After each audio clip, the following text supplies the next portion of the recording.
Assalamualaikum warahmatullahi taala wabarakatuh.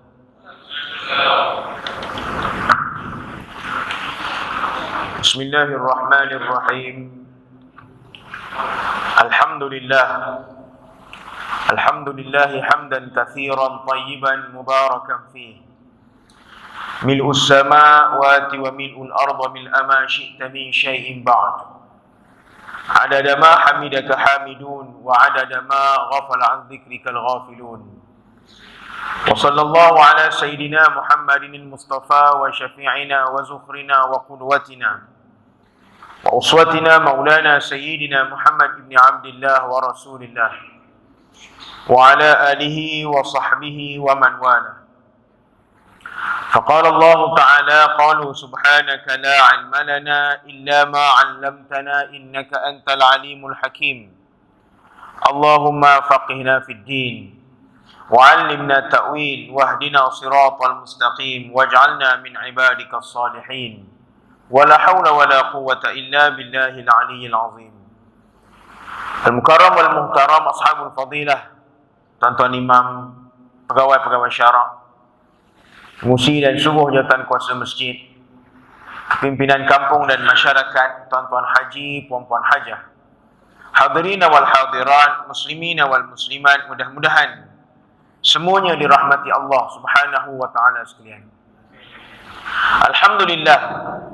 Tamu-tamunya marilah sama-sama kita memanjatkan puji syukur kepada Allah Subhanahu wa taala di atas nikmat limpah kurnia Allah Subhanahu wa taala mengizinkan pertemuan kita pada pagi ini, dan dapatlah kita berkongsi beberapa perkara yang baik-baik. Mudah-mudahan apa yang akan kita kongsi pada pagi ini Allah Subhanahu wa taala kurniakan kebaikan dan manfaat yang banyak kepada kita insya-Allah.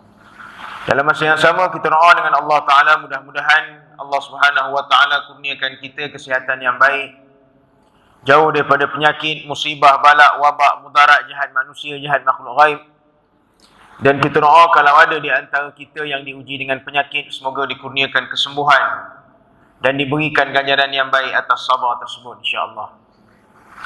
Dan kita juga berterusan mendoakan saudara mara kita di Palestin.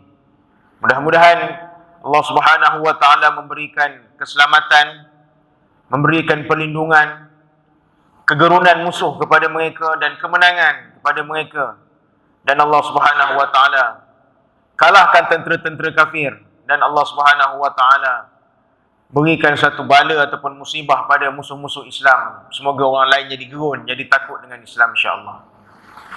Tentulah isu Palestin ini menjadi satu isu yang sangat dekat dengan kita. Bukan hanya dekat, tetapi ada hadis Nabi SAW yang menceritakan tentang keadaan orang Islam akhir zaman. Sebab itu kalau tuan-tuan ingat, beberapa waktu sebelum ini pernah saya datang sini, saya cerita dengan tuan-tuan. Saya kata apa? Di mana-mana orang Islam yang paling ramai di dunia ni. Orang Islam paling ramai. Kita ni majoriti. Ada sebahagian negara kita jadi majoriti. Rakyat di negara itu majoritinya orang Islam.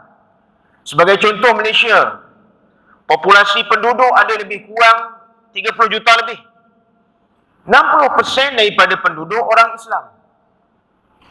Begitu juga beberapa negara lain, Indonesia dan sebagainya, yang menjadi majoriti itu orang Islam. Dan kalau kita lihat di negara-negara yang orang Islam jadi minoriti pun, sebagai contoh, kita kata di USA, di United Kingdom ataupun Britain, di Russia, di Perancis dan sebagainya. Walaupun kita kata negara tersebut negara yang bukan Islam, tetapi kelompok Islam ada di mana-mana.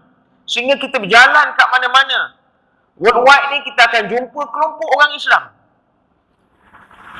Tapi kata Nabi SAW dalam sebuah hadis, bahawasanya akhir zaman orang Islam ini, kata Nabi SAW, sebab itu peristiwa yang berlaku. Peristiwa Palestin ini bukan peristiwa satu. Bukan kali pertama kita dengar orang Islam dibunuh. Ini bukan kali pertama. Hari ini boleh kita sebut mereka bukan berperang, mereka membunuh orang Islam.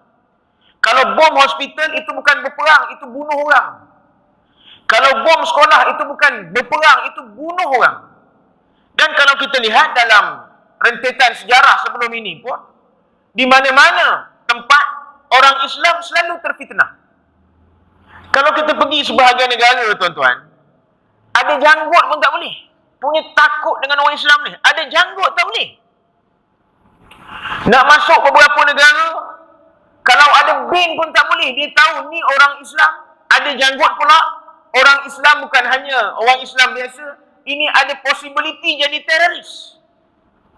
Bukan kita bawa senjata pun, kita bawa beg galah, bawa baju je. Tapi ini sebahagian. Kenapa tuan-tuan? Keluarlah satu perkataan yang cukup jijik. Dia panggil apa? Islamfobia. Orang takut dengan Islam sebab pada mereka Islam agama ganas. Kalau kita lihat apa yang berlaku sebelum ini.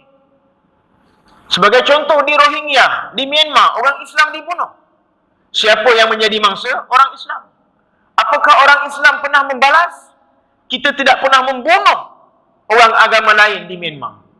Kalau kita lihat, pernah sekali orang sembahyang Jumaat di New Zealand. Ada penembak masuk dengan senjata dalam masjid. Bukan di luar masjid, tuan-tuan. Dalam masjid.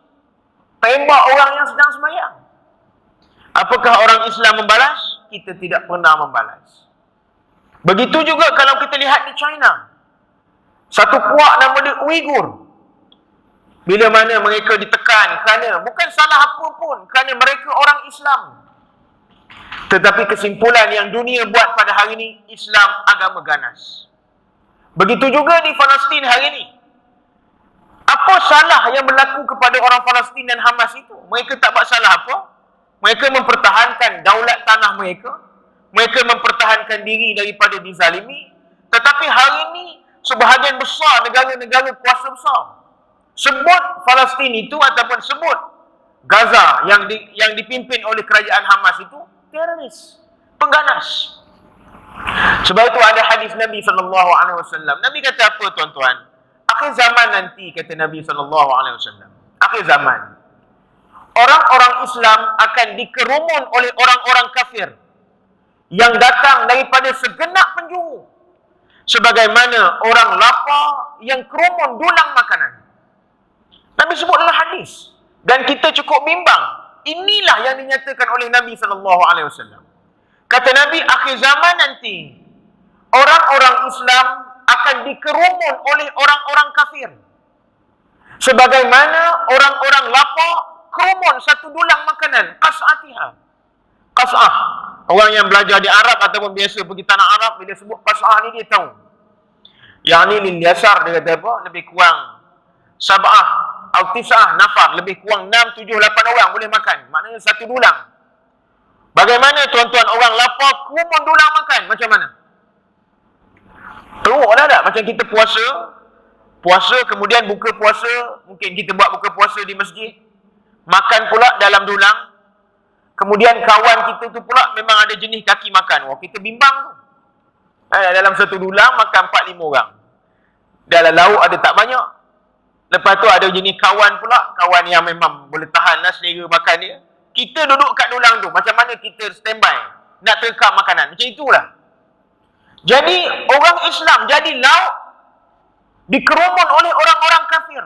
Seperti mana orang lapar kerumun dulang makan. Sahabat tuan-tuan bila dengar Nabi cerita macam ini, sahabat tanya Nabi, "Ya Rasulullah, apakah bilangan orang Islam pada waktu itu sedikit bilangannya?" Nabi kata, "La, bal antum yauma idzin katsir."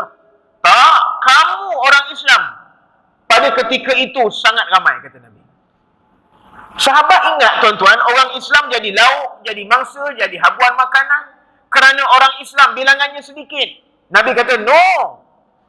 Orang Islam bilangannya sangat ramai." Sahabat dia tak boleh fikir, tuan-tuan. Dia tak boleh fikir. Sebab apa?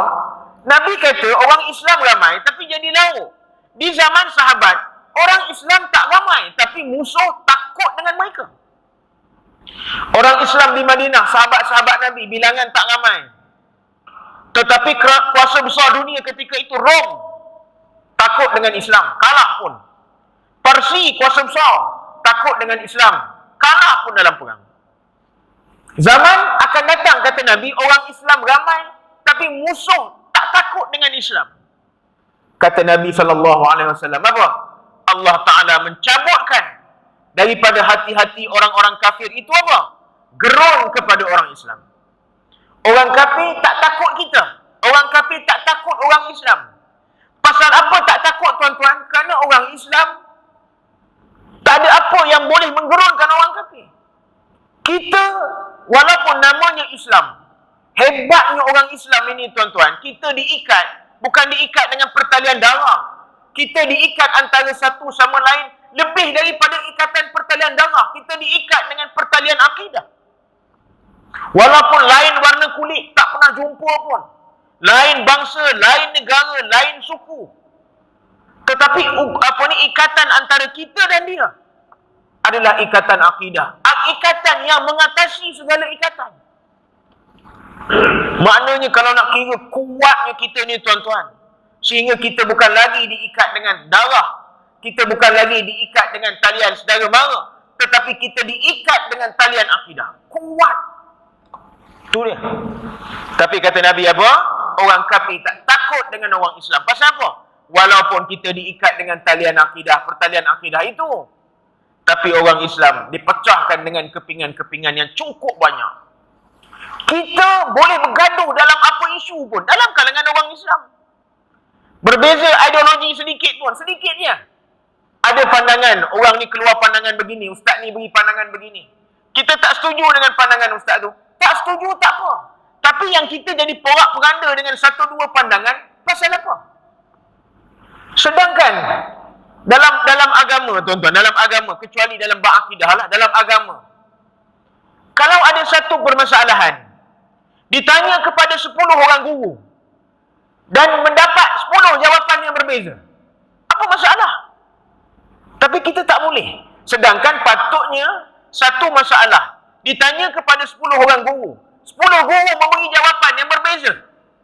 Maka sebenarnya itulah rahmatnya agama Islam. Kita boleh memilih untuk kita boleh memilih untuk memegang ataupun mengambil pandangan yang mana. Itu agama Islam. Tapi kita tidak. Beza pandangan, berbeza dengan apa yang kita pegang, kita bantai orang, kita kritik orang, kita bergaduh. Sehingga kita bergaduh dalam isu-isu yang tak patut kita gaduh pun. Sebab itu orang kafir tak takut kita. Dalam ideologi pemikiran, kerana politik, kerana apa-apa perkara-perkara yang tak patut kita gaduhkan, kita gaduhkan. Sehingga kita bermasam muka. Sehingga kita tidak bertegur sapa. Sebab itu orang kafir tak takut kita. Allah Ta'ala cabut daripada hati orang kafir gerun dengan Islam. Kemudian kata Nabi apa?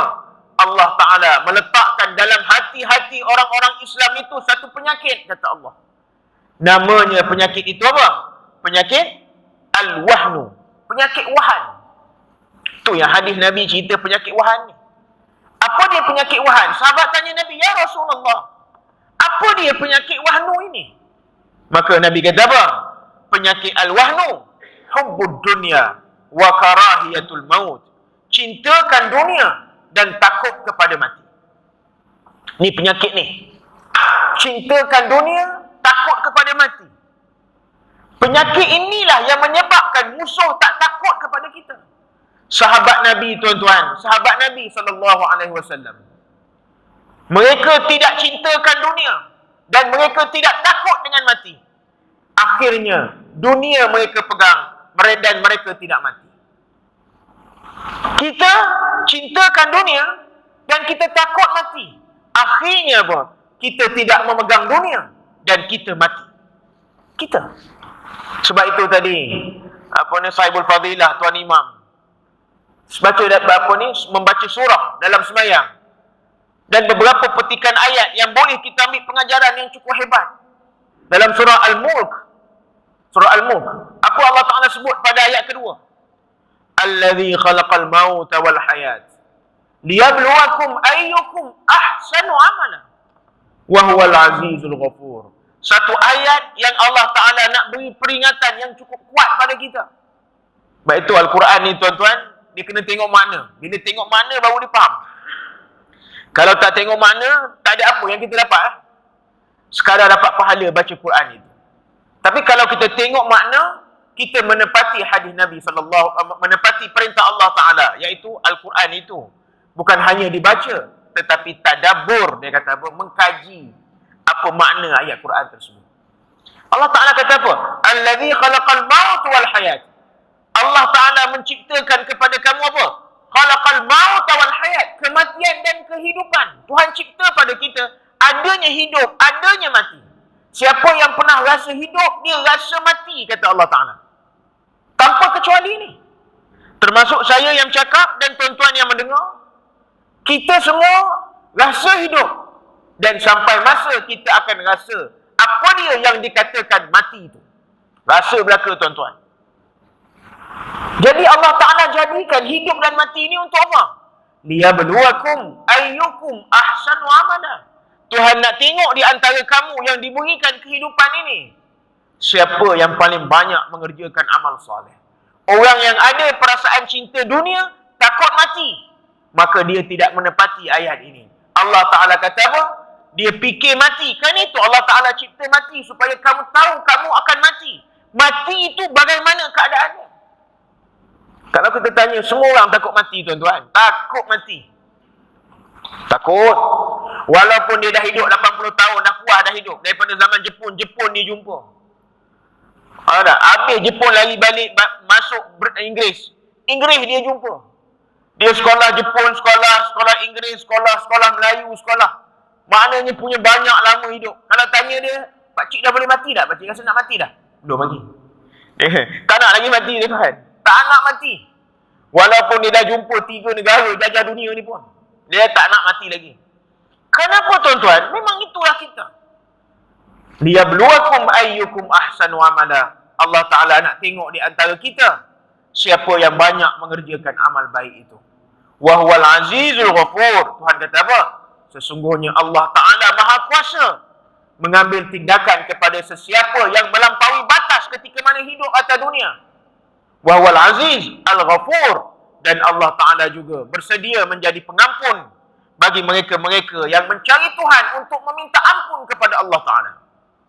Ini dia, tuan-tuan, pengajaran yang boleh kita ambil daripada ayat tadi. Cuma kita bagaimana?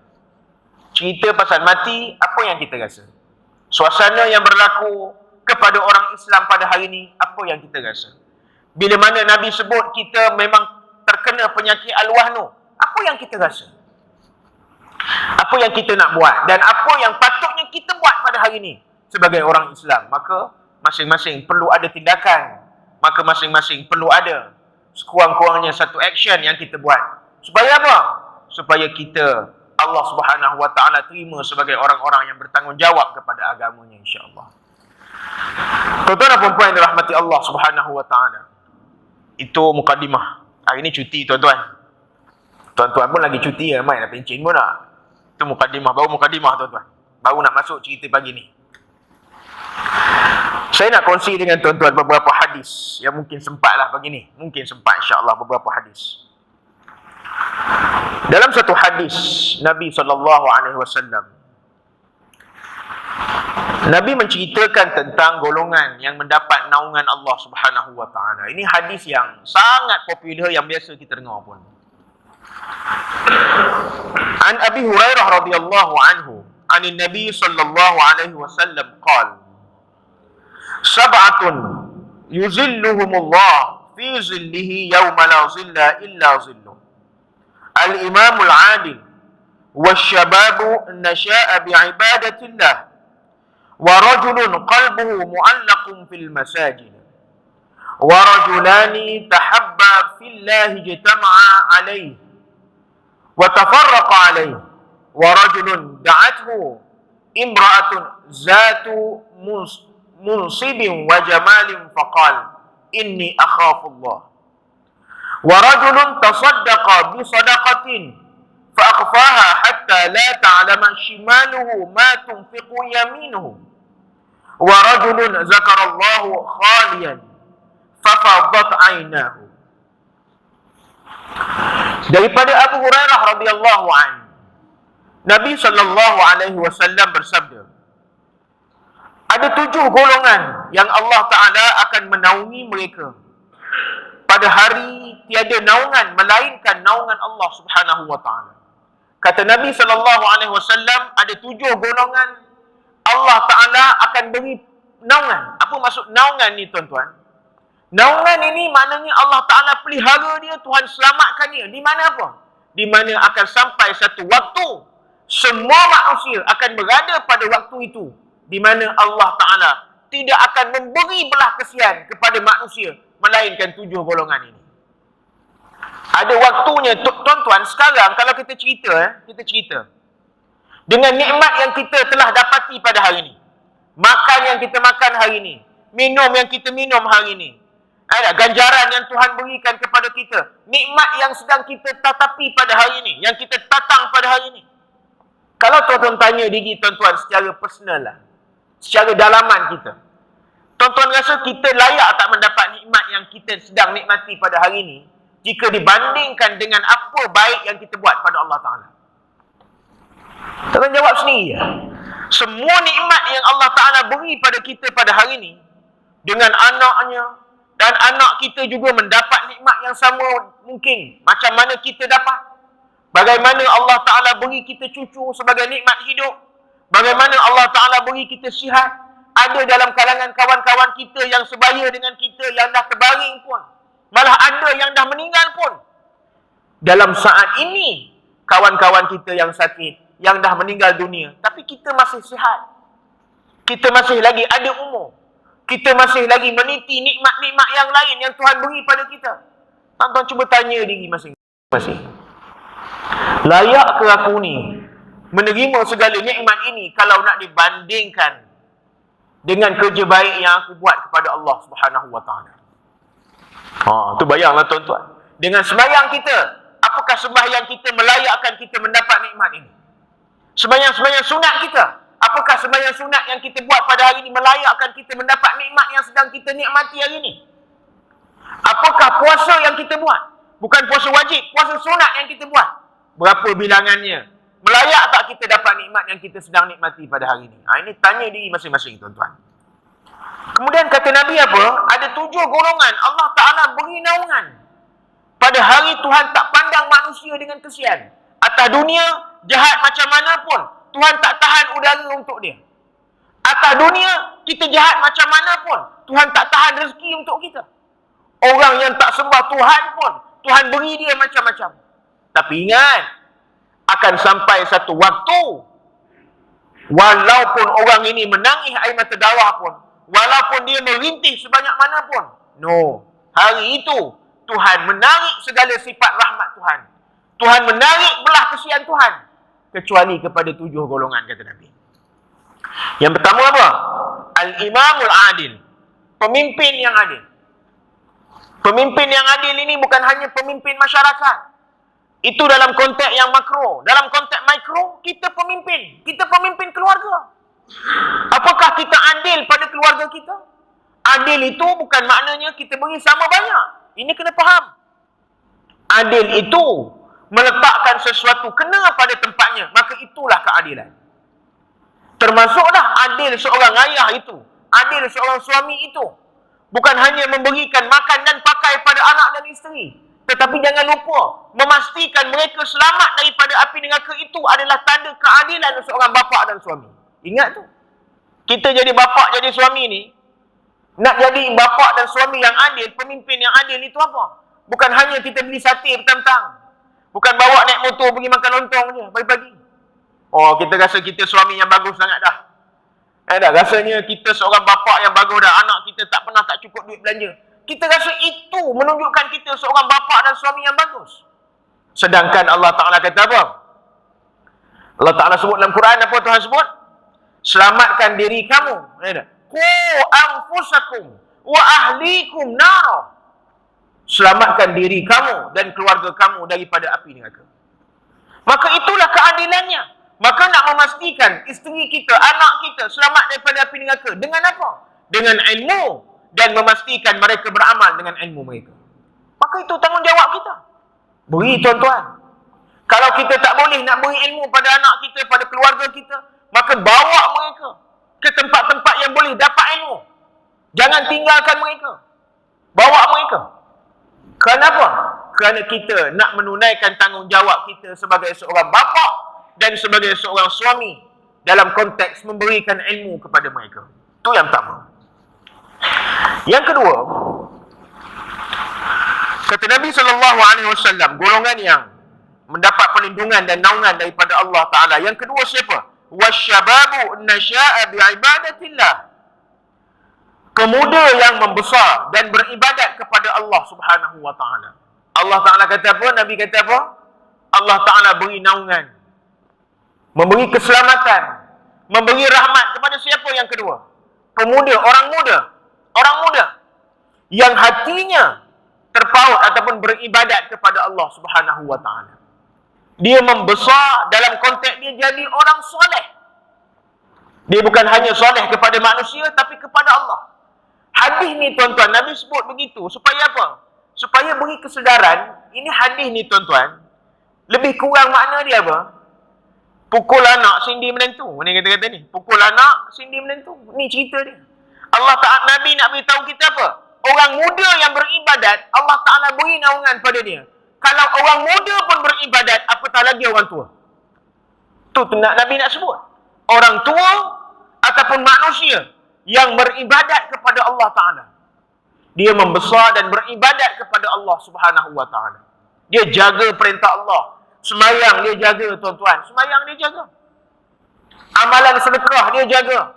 Amalan baik dia jaga. Hubungan manusia dia jaga. Dia tidak keterlaluan dalam hubungan manusia.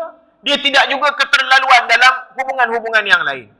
Bukanlah maknanya kita ni beribadat, pergi masjid je. Kenuri tak pergi. Kenuri kena pergi. Sebab itu jiran ni ada hak dia. Antara dia apa? Undangan dipenuhi. Ya dah, penuhilah undangan yang boleh kita penuhi. Ya dah. Kalau sekiranya kita tak boleh nak hadir, makan kononnya hari tu dah 5-6 kenuri kita ada. Tak apa.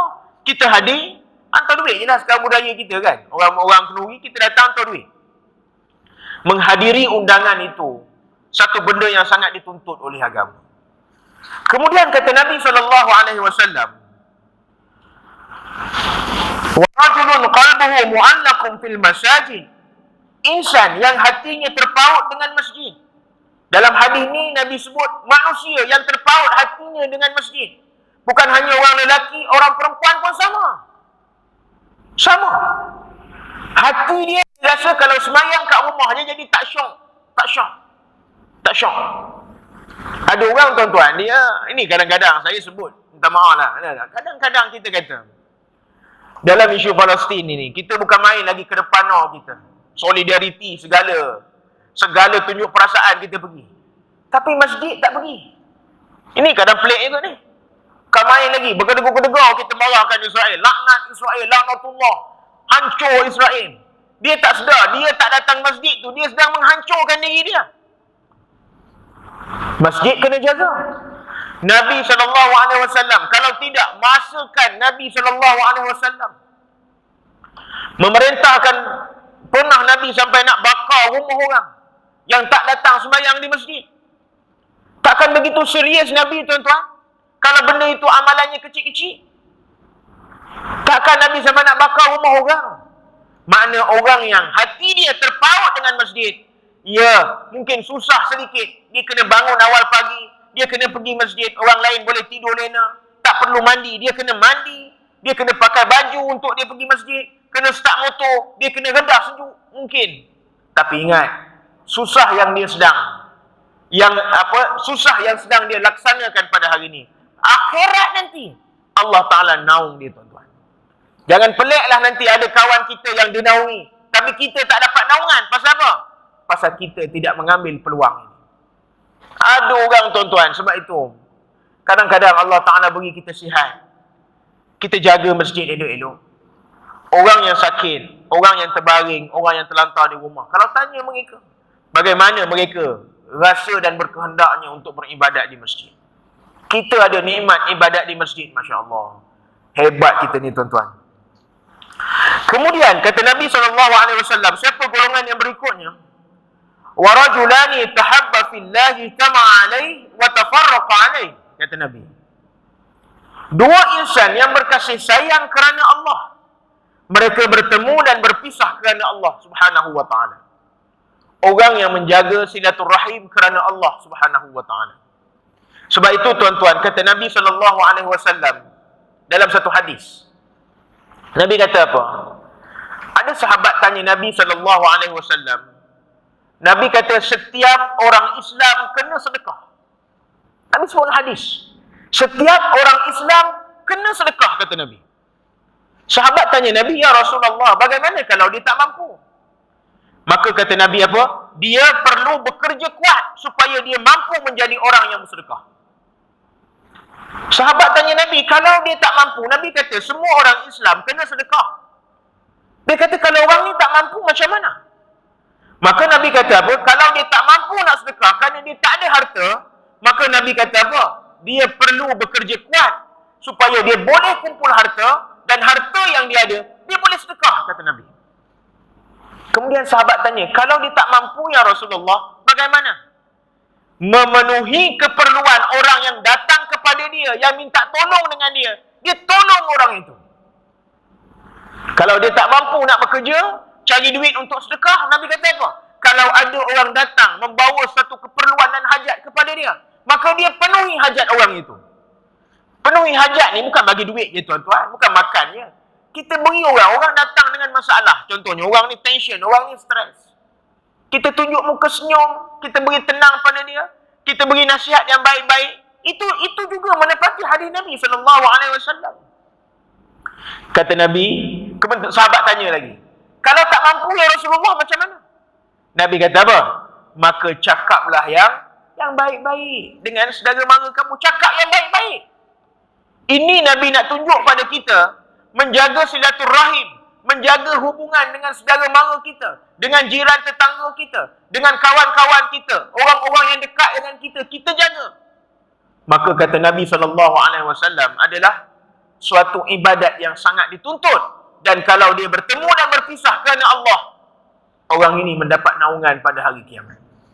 Sebab itu tuan-tuan, sayang orang kerana Allah, percayalah, Allah Ta'ala akan sayang kita sebagaimana banyaknya sayang kita kepada manusia itu. Percayalah. Sebab itu dalam konteks sedekah,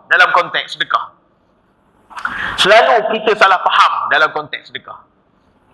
Sedekah ni bukan hanya kita keluar duit beri bantuan pada orang, tapi sedekah ini juga nilai utama dia menjaga silaturahim.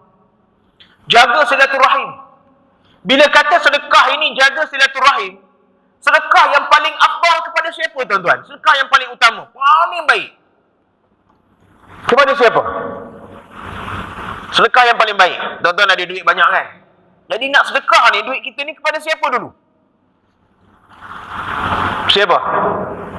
Paling tinggi sekali tuan-tuan, sedekah yang paling baik kepada ahli keluarga kita, yang duduk di rumah kita tu, bini kita, isteri kita, anak-anak kita. Itu sedekah yang paling afdal. Orang tanya, macam mana pula nak sedekah pada keluarga? Apa masalah payah sangat? Ni hari ni hari cuti, tuan-tuan bawa naik kereta. Janganlah pergi Melaka hari ni, tuan-tuan pergi Melaka, tuan-tuan sedekah minyak kereta. Hari ni 2-3 hari ni jam, bukan jam teruk gila jam. Saya pergi kuliah maghrib, selalunya 45 minit. Selalunya. 2-3 hari ni pergi kuliah maghrib, 1 jam setengah tuan-tuan. Bukan lagi 1 jam, 1 jam setengah. Aduh, hai. Jadi tuan-tuan, kita sedekah pada keluarga. Bagaimana? Memberi makan kepada keluarga, beri nafkah itu satu kewajipan. Tapi ada waktu kita tambah sedikit. Sekali-sekala beli makanan yang berbeza sikit. Maka itu sedekah. Dengan keluarga, kita lebihkan keluarga. Ada orang, dia tak faham. Dengan kawan-kawan, dia cukup pemurah. Dia terkenal dengan pemurah dia. Nampak? Dengan kawan-kawan. Bila pergi kedai makan minum, ambil lah pun ambil. Dia bayar hari ni, dia kata. Ambil lah itik, ambil. Tak ada masalah. Nak ambil rendang, daging, rendang rusa, ambil. No problem. Kawan-kawan puji dia. Haji ni cukup bagus buat belanja orang. Tapi dengan keluarga dia, dialah manusia yang paling bakhil sekali. Ada? Bila pergi kedai makan, dalam kereta dah pesan pada anak-anak. TO kosong, roti canai kosong. Lebih tambah sendiri. Pesan dah. Tapi dengan kawan-kawan nak ambil rendang itik ke, nak ambil rendang apa, silakan. Dia tak faham dengan siapa sepatutnya sedekah itu paling afdal. Kemudian tuan-tuan, yang berikutnya, sikit lagi. Insan yang diajak atau digoda oleh seorang wanita yang berpangkat dan cantik, lalu ia berkata, sesungguhnya aku takut Allah. Golongan yang Allah Ta'ala lindung apa? Orang yang diajak melakukan maksiat, tetapi dia memilih untuk tidak melakukan maksiat kerana dia takut Allah. Ingat, orang yang takut Allah, meninggalkan maksiat. Kawan-kawan ajak main nombor ekor, dia tak main. Walaupun kawan-kawan dah cerita, bukan payah sangat pun, boleh beli online je ini, tak kantoi. Bukan soal online, bukan soal boleh beli kat mana-mana. Tapi dia tahu, beli tak beli, Tuhan tahu dia beli. Dia jaga diri dia, orang ini Tuhan lindung pada hari kiamat. Kemudian kata Nabi apa? Yang keenam kata Nabi, insan yang bersedekah dengan cara tersembunyi, sehingga tangan kirinya tidak mengetahui apa yang dibelanjakan oleh tangan kanannya. Orang yang sedekah, dalam keadaan dia sedekah itu bukan dengan tujuan riak-riak. Orang ini Allah Ta'ala lindung dia pada hari kiamat. Tuhan naung dia pada hari kiamat. Sebab itu tuan-tuan, saya pernah sebut dalam kuliah saya, mungkin dengan tuan-tuan ataupun di tempat lain. Saya kata apa? Sedekah ni tuan-tuan, perbuatan sedekah ni duduk di tangan orang kaya ke di tangan orang miskin? Sedekah ni. Sedekah ni duduk ringan di tangan siapa? Ringan di tangan orang kaya ke ringan di tangan orang miskin? No, sedekah ni ringan di tangan orang miskin. Kebiasaan realitinya macam itu. Sebab itu saya pernah tanya tuan-tuan, kalau tuan-tuan ada 100 ringgit dalam poket, tiba-tiba datang orang minta RM1. Tuan-tuan bagi tak? Tuan-tuan ada RM100, kawan ni minta RM1 Kata Haji, minta RM1 boleh? Tuan-tuan bagi tak? Bagilah, kita ada RM99 lagi, banyak lagi. RM99 tu macam-macam kita boleh beli lagi. Kalau ada 100 orang minta RM1, no problem, kita lapang dada bagi dia RM1 tu. Kita ada RM99 lagi. Tapi kalau kita ada 100 juta, tiba-tiba ada orang jumpa kita, dia kata minta 1 juta. Orang tu bagi tak 1 juta? Tak bagi tuan-tuan. Apa benda kau nak buat sampai 1 juta? Kau nak buat apa? Kurang-kurang kalau dia boleh bagi pun, dia mungkin bagi 1,000 lah, banyak-banyak pun. Itulah makna dia apa tuan-tuan. Sedangkan apa bezanya orang ada 100 beri RM1 dengan orang ada 100 juta beri 1 juta? Itu nak sebut dengan kita tuan-tuan, bahawasanya sedekah ini ringan di tangan-tangan orang miskin. Saya pernah ada satu peristiwa lah tuan-tuan sikit. Ambil 10 minit lagi. Satu peristiwa yang kadang-kadang Allah Ta'ala tu nak tarbiyah kita. Ini cerita betul. Tuan-tuan pun mungkin pernah tengok benda ni. Saya pergi satu kawasan, satu tempat saya pergi. Nak masuk kawasan itu tuan-tuan, depan tu ada satu orang tua yang dia jual tisu. Jual tisu. Dia tisu kan? Biasa kita jumpa orang jual tisu ni. Tuan-tuan pergi mana-mana, tuan-tuan pernah tak beli tisu macam tu? Kita tak beli tisu pasal kalau kita pergi toilet, dalam toilet ada tisu. Ada hand dryer. Kita pun ada. Yang kecil ada sapu tangan dalam poket kita. Jadi jarang kita beli tisu ni. Dan dia jual apa tu? Coklat-coklat budak-budak lah. Siapa sangat nak beli tuan-tuan? Satu hari saya ingat dia nak cari RM20 pun susah. Ini satu kawasan. Dia duduk depan pintu, orang lalu lalang depan dia. Orang tak beli pun apa yang dia jual. Kemudian kita duduk makan. Kat kawasan tu ada food court lah. Ada food court. Orang duduk makan ramai-ramai lah. Boleh beli di stall-stall yang ada. Tengah-tengah kita makan ni tuan-tuan, datang satu orang yang agak, nak kata dia terlalu tua pun tidak. Saya ingat dalam early 40 lah. Awal 40-an. Dia datang, dia bawa satu gambar. Bawa macam satu file. Kemudian file tu dalam tu ada beberapa keping gambar. Apa dia buat tuan-tuan? Dia minta sedekah. Ataupun dia minta orang sedekah dia duit sikit. Dia minta sumbangan untuk membiayai anak dia punya kos. Saya tak ingat anak dia sakit ke, anak dia nak susu ke apa, wallahualam. Tapi dia minta sumbangan untuk anak dia. Dia pergi tuan-tuan, daripada meja ke meja tunjuk gambar, tunjuk simpati pada orang supaya orang simpati dengan dia. Saya tengok je. Dia pergi daripada meja ke meja. Orang yang makan tentu orang yang ada duit. Orang makan tentu ada duit. Tapi semua orang yang dia pergi daripada meja ke meja itu semua angkat tangan macam ni kat dia. Maknanya tak berilah, maknanya angkat. Tak beri pada dia. Kemudian agaknya mungkin dia dah penat, dia frust, dia upset. Dia duduk di satu meja kosong, dia duduk diam. Macam dia stres lah. Yalah tuan-tuan, bila kita minta harapan pada orang, orang tak penuhi harapan kita. Dan mungkin dia dah penat, mungkin dia sangat memerlukan. Tiba-tiba permintaan dia tidak dia layan. Tuan-tuan, dia duduk dengan upset. Kita tengok dia punya postur badan, kita tahu dia kecewa. Tiba-tiba, pakcik yang jual tisu ni tuan-tuan, buka bekas duit dia, kira duit singgit-singgit, campur beberapa keping koin, duit shilling. Pergi jumpa budak ni, beri duit pada budak ni yang minta sedekah ni tuan-tuan.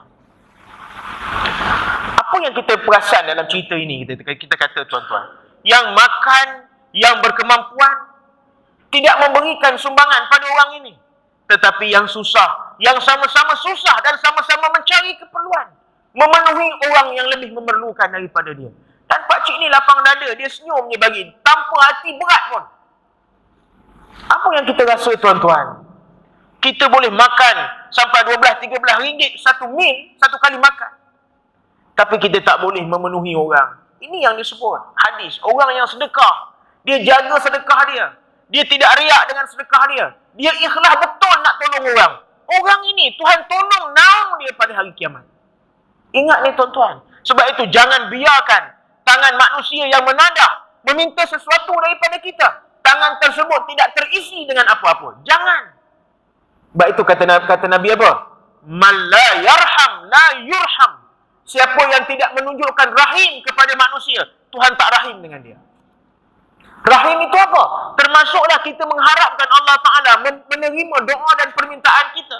Maka begitulah manusia mengharapkan permintaan dipenuhi kalau permintaan itu ditujukan kepada kita. Penuhilah tuan-tuan. Tak boleh beri banyak, beri sikit. Jangan biarkan orang yang melintah di depan kita tidak terisi permintaannya dalam keadaan kita mampu mengisinya. Kita takut doa kita juga terhalang dengan sebab perangai tak baik kita itu. Dia nak menipu, dia punya pasal. Ada orang kata muka dia muka penipu. Tengok dia pakai seluar pun memang muka penipu. Dia menipu, dia punya pasal. Bukan kerja kita nak soal siasat dia. Ni pakcik nak tanya engkau dulu. Engkau kata engkau minta derma untuk tahfiz. Tahfiz mana? Kat mana? Berapa juzuk engkau hafal? Ada berapa anak murid engkau? Berapa nombor telefon engkau? Mana gambar sekolah engkau? Siapa nak bagi nombor telefon guru besar engkau? Oh, bukan main minta. Setengah jam interview, bagi RM2 je. Dia nak menipu, dia punya pasal. Depan Allah Ta'ala dia jawab nanti. Kita beri, dapat pahala. Mudah-mudahan dapat pahala. Walaupun dia menipu dan tidak sampai pun sumbangan itu sebagaimana yang dicakapkan tadi. Dan yang terakhir apa tuan-tuan? Insan yang mengingati Allah secara bersunyi-sunyian ataupun bersendiri, lalu mengalir air matanya. Orang yang takut pada Allah Subhanahu Wa Ta'ala, dia semayang, dia baca Quran, dia tengok hadis, dia fikirkan dosa dia, dia renung dan muhasabah keburukan dia, dosa-dosa lampau dia yang dia buat. Di atas segala yang dia buat itu tuan-tuan, dia renung, dia kata jauhnya aku daripada Tuhan. Dalam keadaan dia rasa bersalah kepada Tuhan, air mata dia mengalir. Bimbangnya dia dengan mati. Dia tahu kalau dia masuk kubur sehari dua ni, kalau malaikat mari tanya soalan pada dia, dia tahu dia tak boleh jawab. Dia tahu kalau dia berdiri depan Allah Ta'ala, dia bimbang. Dia berdiri depan Allah Ta'ala, Tuhan tanya, Tuhan bukan tanya mulut yang jawab. Tuhan tanya nanti, siapa yang jawab? Tangan yang jawab, kaki yang jawab. Sehingga disebut oleh Allah Ta'ala dalam Quran, kulit. Angkatana dia doa. Kulit akan jawab dan memberi kesaksian di atas apa yang dibuat oleh Tuan kulit semasa hidup atas dunia. Dia kenang, dia tahu zaman muda dia tinggal semayang, dia tahu. Dia tahu zaman muda dia ada buat maksiat-maksiat yang tersembunyi. Dia tahu dia ada banyak aib, tapi maha baik Tuhan. Tuhan tutup aib dia. Tuhan tak bedahkan aib dia. Tuhan tak bedahkan keburukan dia. Dia tahu itu. Dia kata maha baik Allah Ta'ala. Dengan jahat dia, Tuhan masih lagi menjaga aib dan keburukan dia. Berlinang air mata dia tuan-tuan. Orang ini, Allah Ta'ala ampun dosa dia, Tuhan naungi dia pada hari kiamat. Sebab itu tuan-tuan, agama suruh kita muhasabah diri kita. Keburukan kita, maksiat yang kita buat. Supaya apa? Pertama, Allah Ta'ala minta kita minta ampun pada Allah Ta'ala. Baik itu Nabi sebut dalam hadis. Allah Ta'ala melapangkan tangannya pada waktu siang untuk menerima taubat siapa yang buat dosa pada waktu malam. Dan Tuhan melapangkan tangannya pada waktu malam untuk menerima taubat siapa yang buat dosa pada waktu siang. 24 hours Every second, setiap saat, 24 jam. Tuhan membuka ruang. Sesiapa nak kembali kepada Allah, minta ampun pada Allah, Allah Ta'ala bersedia mengampunkan dia pada bila-bila masa. Dan agama Islam lah agama yang paling menjaga aib orang. Betul? Kita nak minta ampun pada Allah, memadai hanya kita dan Allah Ta'ala, tanpa perlu menceritakan kepada orang-orang lain tentang buruk kita. Ada agama tuan-tuan, nak minta ampun, dia kena pergi confess room lah tak? Dia ada bilik confess. Kena jumpa dengan orang ini, dia kata, saya malam tadi ada kacau anak dara ni. Kena cerita. Jadi orang pun tengok muka. Oh, Haji ni nampak baik, rupanya nakal juga. Jadi kantoi lah aib kita itu diketahui. Sebahagian agama. Ada, sebahagian agama. Tapi agama Islam, kalau satu orang itu nak kembali kepada Allah, di antara dia dan Allah sahaja. Tak perlu pun perantara manusia. Tak perlu jumpa imam. Tak perlu jumpa ustaz. Tak perlu jumpa sesiapa pun. Memadai dia meninggalkan dosa tersebut. Minta ampun pada Allah. Allah Ta'ala kata apa?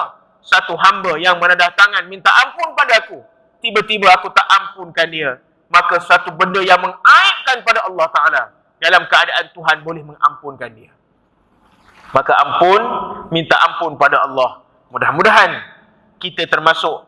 Tak dapat jadi 7 golongan ini pun tak apa. Salah satu pun okey. Tak dapat 7 tu ada pada kita. Tuan-tuan balik, tuan-tuan tengok. Daripada 7 golongan yang Tuhan jamin, Tuhan beri dia pas selamat pada hari kiamat, kita masuk nombor berapa? Tak dapat 2, tak dapat 3, tak dapat 4, tak dapat 7 pun tak apa. Satu mesti kita ikhtiarkan supaya kita menjadi salah satu daripada orang yang dinaungi oleh Allah Subhanahu wa Ta'ala. Maka muhasabah diri kita bersama. Mudah-mudahan Allah Subhanahu wa Ta'ala memudahkan urusan kita di atas dunia ini untuk kerja baik kepada agama. Dan Allah Subhanahu wa Ta'ala jaga hati kita supaya jangan terjebak ataupun jangan terpelecok ke mana-mana maksiat ataupun jurang-jurang dosa. Dan kita mohon dengan Allah Ta'ala supaya ambil kita dalam keadaan kita beriman pada Allah Subhanahu wa Ta'ala. Wallahu alam. Mudah-mudahan 2-3 hadis yang sempat kita kongsi pada pagi ini, Allah Subhanahu wa Ta'ala beri baik pada kita. Yang baik semuanya daripada Allah. Yang tidak baik itu semuanya kelemahan, kedhaifan, jahil diri saya sendiri. Aku qauli hadza wa nastaghfirullahal azim li wa lakum. A'udzu billahi minasyaitonir rajim. Bismillahirrahmanirrahim. Alhamdulillahirabbil alamin. Wassalatu wassalamu ala asyrafil anbiya'i wal mursalin. Sayyidina Muhammadin wa ala alihi wa sahbihi ajma'in. Allahumma anfa'na bima 'allamtana wa 'allimna ma yanfa'una wa zidna 'ilma.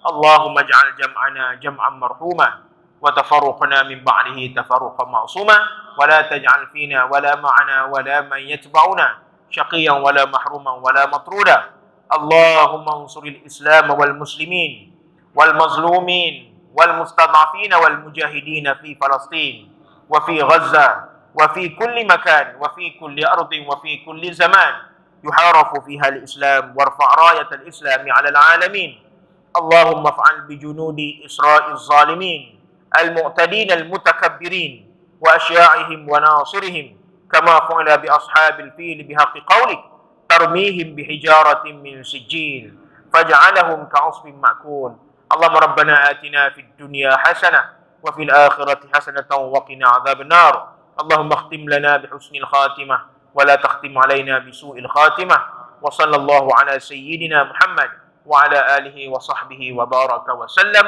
والحمد لله رب العالمين تقبل الله منا ومنكم وبالله التوفيق والهداية السلام عليكم ورحمة الله تعالى وبركاته